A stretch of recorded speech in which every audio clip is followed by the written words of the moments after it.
আমি আমি শুভেন্দু অধিকারী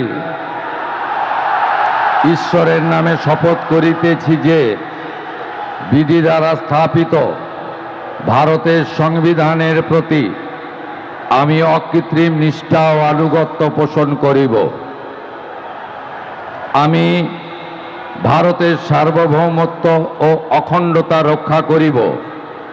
পশ্চিমবঙ্গ রাজ্যের মুখ্যমন্ত্রী রূপে আমার কর্তব্যসমূহ নিষ্ঠাপূর্বক এবং বিবেকসম্মতভাবে নির্বাহ করিব এবং ভয় বা পক্ষপাত, প্রীতি বা বিদ্বেষ রহিত হইয়া সকল শ্রেণীর জনগণের প্রতি সংবিধান ও বিধি অনুসারে ন্যায় আচরণ করিব।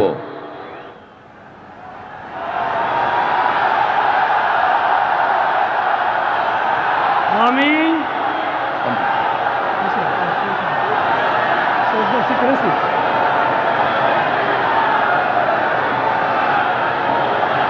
আমি শুভেন্দু অধিকারী ঈশ্বরের নামে শপথ করিতেছি যে পশ্চিমবঙ্গ রাজ্যের মুখ্যমন্ত্রী রূপে যে কোনো বিষয় যাহা আমার বিবেচনার জন্য আনীত হইবে বা আমি জ্ঞাত হইব, তাহা মুখ্যমন্ত্রী রূপে আমার কর্তব্যসমূহের যথাযথ নির্বাহের জন্য যেরূপ আবশ্যক হইতে পারে তদ্গতিকে আমি প্রত্যক্ষ বা পরোক্ষভাবে কোনো ব্যক্তি বা ব্যক্তিগণের নিকট জ্ঞাপন করিব না বা প্রকাশ করিব না।